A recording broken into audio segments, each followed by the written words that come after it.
Oke, selamat pagi. Ini saya jelasin tentang materi yang, bab 8 yang rekonsiliasi fiskal. Itu, PowerPoint-nya memang banyak materinya, jadi kita, lihat sekilas aja. Bagian yang pertama itu terkait dengan biaya yang boleh dikurangkan. Maksudnya itu biaya yang, diakui di perpajakan sebagai biaya, jadi dia boleh mengurangi pendapatan. Ini bisa dibaca-baca sendiri atau nanti tunggu bahas soal sekalian juga jelaskan. Lalu yang selanjutnya, itu untuk yang ini, terkait dengan biaya yang tidak boleh dibebankan. Berarti biaya ini di perpajakan itu tidak boleh diakui sebagai biaya, makanya harus dibuang, makanya harus dikoreksi, makanya kemarin ada keluar istilah, koreksi positif dan koreksi negatif. Ini juga boleh dibaca-baca selanjutnya. Nah, yang selanjutnya ingin dijelaskan itu yang di sini, terkait dengan koreksi positif dan negatif karena masih banyak yang tidak mengerti.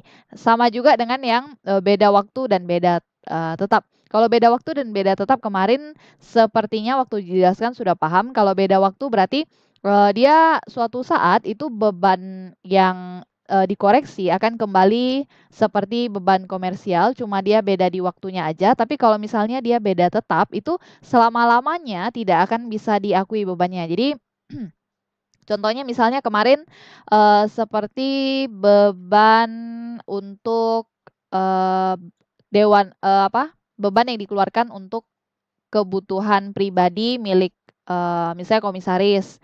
Itu kan benar-benar untuk, kebutuhan pribadi dia, jadi selama-lamanya memang tidak boleh diakui di, perpajakan. Makanya beban itu dikeluarkan, dihapuskan, disebut beda tetap. Tapi kalau misalnya kayak penyusutan, itu kan cuma beda umur ekonomis. Jadi di sini ada contohnya.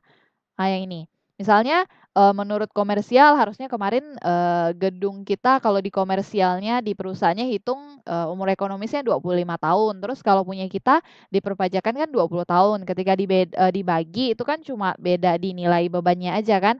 Nah itu suatu saat pasti kalau diurutkan, tahunnya itu pasti suatu saat antara komersial dan tetap akan sama-sama nanti hasil nilai bukunya juga sama nol, cuma beda di waktunya aja. Nah, beda waktu sama beda tetap nanti dipakai untuk hitung yang kemarin yang, beban pajak tangguhan sama pendapatan pajak tangguhan. Nah, itu dulu untuk beda tetap dan beda waktu nggak terlalu sulit, yang masalahnya itu yang koreksi positif dan koreksi negatif. Nah, untuk yang koreksi positif sama koreksi negatif itu penjelasannya ada di sini. Nah, untuk yang koreksi positif itu dia menambah penghasilan. Ingat aja positif itu kan menambah penghasilan. Nah, kebalikannya. Jadi kalau misalnya penghasilan bertambah, ya berarti bebannya berkurang. Kalau kalian mau kurangi beban, ya pakai koreksi positif. Kalau koreksi negatif berarti mengurangi penghasilan. Ya kebalikannya, kalau penghasilan berkurang berarti bebannya bertambah. Jadi kalau kalian mau menambah penghasilan koreksi positif, kalau mau mengurangi penghasilan koreksi negatif. Lalu kebalikannya ya, kalau mau mengurangi beban koreksi positif, kalau mau menambah beban koreksi negatif. Begitu ya, itu untuk koreksi positif dan koreksi negatif. Selanjutnya kita bahas tentang latihan fiskal yang pertama. Oke, untuk latihan fiskal yang pertama, saya pakai contoh yang kemarin. Di sini semua angka di laba ruginya sudah saya siapkan di sebelah kanannya di Excel-nya, jadi, nanti tinggal diisi di sini aja. Oke, saya langsung ke, bagian bawahnya. Nah, ketika kalian mengerjakan soal, kita, fokusnya memang pertama itu ke bagian yang keterangan ini, supaya kita bisa tahu, apa saja yang perlu dikoreksi, gitu. Nah, kalau yang atasnya yang laba rugi ini nanti, kita untuk bandingkan lagi dengan keterangan di bawahnya, cara koreksinya gimana, positif atau negatif. Untuk yang poin pertama, perusahaan mencatat penjualan berdasarkan prinsip akrual atas jumlah tercantum dengan nilai pendapatan sebesar 650 juta atas penjualan merchandise Olimpiade 2014. Nah, ini kalau diperhatikan lagi, ini kan memang laporan keuangan atau laporan laba rugi yang tahun 2014. Jadi di tahun ini itu ada penjualan merchandise tapi khusus untuk olimpiadenya aja. Dan olimpiadenya juga hanya terjadi di tahun ini aja. Jadi memang untuk penyelenggaraan tahun itu saja. Nah, ini nanti disebut dengan pendapatan yang tidak teratur. Jadi untuk di sini, di koreksi fiskal yang pertama itu kita tidak perlu dikoreksi apa-apa dulu, tapi kita gunakan di nanti. Karena di bagian bawahnya nanti kan selain minta koreksi fiskal kan masih ada selanjutnya. Yang kemarin sudah bahas sampai poin kelima, jadi untuk yang pertama kita bahas yang koreksi fiskal dulu. Oke, yang satu kita skip dulu, kita lanjut ke yang B, yang poin B. Gaji salah satu direktur bagian administrasi dan umum perusahaan yang juga anak pemegang saham sebesar 300 juta. Nah, jadi dia kebetulan itu anak pemegang sahamnya, jadi mungkin dikasih privilege atau dikasih keistimewaan di mana sesuai data perusahaan tersebut dan data perusahaan lain, gaji yang sesuai jabatannya itu harusnya cuma 200 juta. Tapi di sini dikasih sampai 300 juta. Jadi ada kelebihan gitu loh. Nah, di sini kita perhatikan di PowerPoint-nya di bagian atas.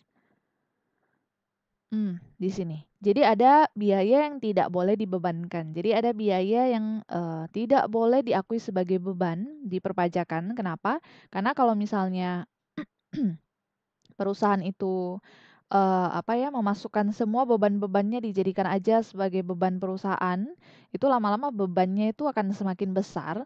Kalau beban semakin besar, maka laba perusahaan bisa makin kecil. Jadi nanti bayar pajaknya bisa jadi makin kecil. Nah, jadi perusahaan jadi pemerintah itu bisa rugi kalau misalnya semua perusahaan rata-rata bayar pajaknya kecil. Nah, makanya dibuat peraturan di mana tidak semua beban boleh dijadikan beban. Jadi memang harus ada yang dikoreksi. Oh, yang ini nggak boleh jadiin beban, yang ini nggak boleh jadiin beban. Sehingga nanti labanya itu tidak terlalu kecil. Nah, jadi kan pemerintah untung gitu kan. Nah, tapi kan nggak boleh sembarangan buat peraturan gitu. Jadi jangan merugikan perusahaannya juga. Nah, di sini itu ada tentang biaya yang tidak boleh dijadikan beban. Salah satunya itu yang tentang ini ya, ini ada lanjutannya, naik ini. Yang poin ke-6, jumlah yang melebihi kewajaran yang dibayarkan kepada pemegang saham atau kepada pihak yang mempunyai hubungan istimewa sehubungan dengan pekerjaan yang dilakukan. Jadi ini tidak boleh dijadikan beban. Yang kelebihan-kelebihannya ini nggak boleh dijadikan beban. Nah, jadi kita balik lagi nih ke soalnya nih. Nah, di soalnya ini kan ada nih, kita coba cek ya di laba ruginya. Oke, di beban gaji berarti ya. Nah, di beban gaji di sini di apa? Di laba ruginya beban gajinya itu kan sebesar 3,2 M ya. Dari 3,2 M ini udah termasuk yang tadi gaji si direksi ini 300 juta. Nah, dari 300 juta itu harusnya normalnya cuma 200 juta. Jadi kan ada kelebihan nih. Kelebihan karena misalnya oh ya dia pemegang saham jadi harus dikasih lebih banyak. Biasa kan gitu ya. Jadi di sini yang kelebihannya itu harus dibuang. Jadi kita harus gunakan gaji yang normal. Nah, kelebihan-kelebihannya itu tadi kan nggak boleh dijadikan beban, jadi harus dibuang. Nah, beban yang kelebihannya tadi kan dari 300 dari 200 ke 300 kan berarti lebih 100 juta kan? Jadi itu harus dibuang. Nah, balik lagi ke pengertian kita yang koreksi positif dan koreksi negatif. Kalau koreksi positif itu akan menambah pendapatan. Kalau koreksi negatif akan mengurangi pendapatan. Nah, jadi kalau terkait dengan pendapatan dia sama dengan istilahnya. Positif berarti pendapatannya naik. Negatif berarti pendapatannya turun. Tapi kalau kita bicarakan tentang beban itu kebalikannya. Jadi kalau koreksi positif bebannya justru berkurang, kalau koreksi negatif bebannya justru makin tinggi gitu ya. Nah, di sini kita mau mengurangi bebannya. Mengurangi sebesar berapa? Sebesar 100 juta. Karena di sini ada kelebihan 100 juta. Kalau mau mengurangi beban, berarti kalau beban berarti kita pakai kebalikannya tadi ya. Mengurangi beban berarti kita ke koreksi positif. Jadi kita di sini koreksi positif.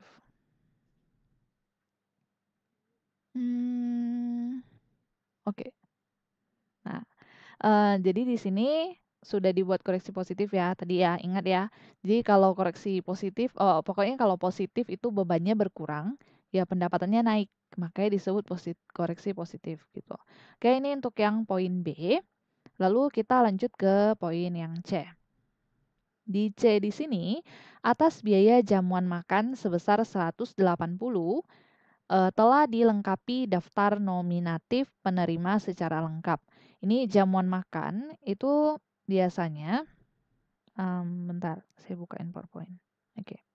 Nah, terkait dengan jamuan makan itu kan biaya entertainment ya. Jadi ibaratnya biasa salah satu biaya marketing gitulah. Biaya promosi gitulah. Jadi di sini, nih, biaya promosi itu bisa dikurangkan. Maksudnya bisa mengurangi penghasilan bruto, boleh dikurangi sebagai penghasilan bruto, boleh diakui sebagai beban kalau ada syarat-syaratnya, jika memenuhi syarat-syarat tersebut yang ada di dalam sini. Nih. Jadi biaya promosi itu boleh dikurangkan, boleh mengurangi penghasilan, boleh diakui sebagai beban kalau misalnya dia punya punya daftar nominatif.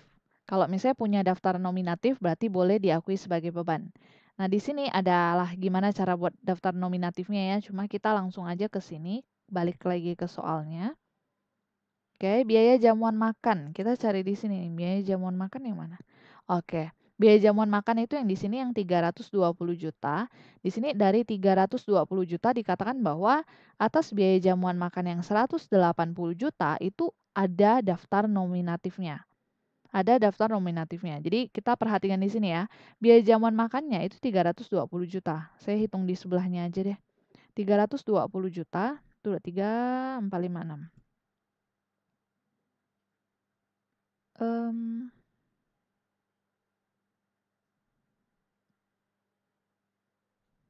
Oke. Nah, 320 juta. Oke, 320 jutanya ini adalah biaya jamuan makan total, gitu ya, total. Nah, dari biaya jamuan makan total ini dikatakan di soal sini, yang poin C, itu atas biaya jamuan makan 180-nya udah punya daftar nominatif. 180-nya itu udah punya 120 sudah punya daftar nominatif.